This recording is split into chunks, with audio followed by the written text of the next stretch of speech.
Hi மக்களே, எல்லாரும் எப்படி இருக்கீங்க? இன்றைக்கி வந்து இங்கே பயங்கர மழை பார்த்துக்கோங்க. மழை மட்டும் இல்லாமல் காற்றோடு சேர்ந்து பயங்கர மழை, காற்றும் அதுக்கு ஏத்தாப்புல அடிச்சிட்டு இருந்துச்சு.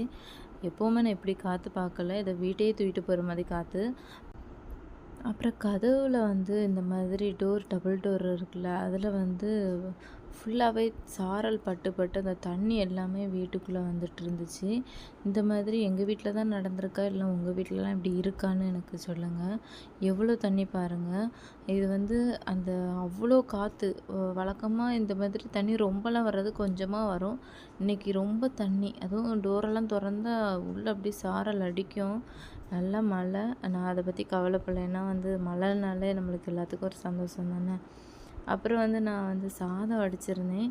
அப்புறம் மீன் எடுத்திருந்தேன்ல அன்றைக்கி, அந்த மீனெல்லாம் நல்லா குட்டி குட்டியாக அந்த மேலே பீஸ் போட்டு சூப்பராக முழுசாகவே நான் பொரிச்சிட்டேன். மீனுக்கு வந்து என்ன குழம்புனாலும், பொரிச்ச மீனுக்கு வந்து என்ன குழம்புனாலும் நல்லாயிருக்கும்.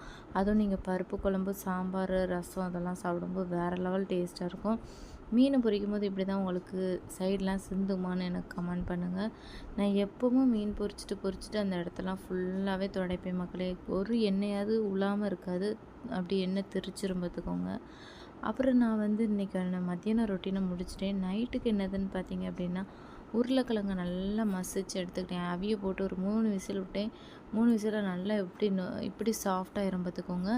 இன்னொரு பக்கம் வந்து பூரி தான் செய்ய போகிறேன். பூரிக்கு வந்து நான் உருண்டைலாம் நல்லா மாவாக பிசைஞ்சு உருண்டையாக உருட்டி வச்சுட்டேன். நம்மளுக்கு ஈஸியாக இருக்கும் அப்படிங்கிறதுனால பூரிக்குமே நம்ம எல்லாமே ரெடி பண்ணி வச்சுட்டா அதுக்கு வசக்கும் போது நம்மளுக்கு நல்லாயிருக்கும். பூரி மசாலா தான் செய்ய போகிறேன். இன்னொரு பக்கம் நம்ம வந்து பூரி வந்து போட்டு எடுத்துடலாம் அப்படின்ட்டு எடுத்துட்டேன். ஏன்னா மசாலா செஞ்சிட்டோன்னா பூரி போட போட சூடாகவே சாப்பிட்டுக்கலாம் அப்படின்னு சொல்லிட்டு இன்றைக்கி பூரியுமே வேறு லெவலாக வந்திருந்து. சிலனைக்கு அமுங்கி போய் உப்பி போய் ஒரு மாதிரி வரும். சில நேரம் நல்லா வரும். மோஸ்ட்லி இப்போது நான் செய்கிற பூரி எல்லாமே இப்போலாம் சூப்பராக வருது. போட போட தான் நம்மளுக்கு எல்லாம் கற்றுக்க தான் நல்லா நம்மளுக்கு வரும். இது வந்து என்னோடய அனுபவம் தான். உங்களுக்கும் இந்த அனுபவம் நிறைய இருக்கும்னு நான் நினைக்கிறேன். அப்புறம் வந்து நம்ம ஃபஸ்ட்டு ஆல்ரெடி பூரி மசாலா செஞ்சு நம்ம வச்சுட்டோம். இங்கே பாருங்கள், பூரி மசாலா வந்து இன்றைக்கி வேறு லெவல் டேஸ்ட்டாக இருந்துச்சு. நான் வந்து பூரிக்கு வந்து வேறு ஒரு காம்பினேஷன் சில அன்றைக்கி செய்வேன். எனக்கு என்னமோ தெரில, அந்த ஹோட்டலில் சாப்பிட்ற மாதிரி சாப்பிடணுன்னு ஆசையாக இருந்துச்சு. அதனால் நான் வந்து இந்த மாதிரி செஞ்சேன். நான் செஞ்சது ஹோட்டல்லையும் மிஞ்சுமா அப்படிங்கிற அளவுக்கு டேஸ்ட்டாக இருந்துச்சு. எனக்கு ரொம்ப பிடிச்சிருந்து. வீட்டில் உள்ள எல்லாருக்குமே ரொம்ப பிடிச்சிச்சு. எல்லாருமே விரும்பி சாப்பிட்டாங்க. 2வது இதெல்லாம் நான் நல்லெண்ணெயில் தான் செஞ்சேன். ஏன்னா வந்து பூரி ரொம்ப எண்ணெய் பிடிக்குங்கிறதுனால ஹெல்த்தியான எண்ணெயில் செய்கிறது நல்லது.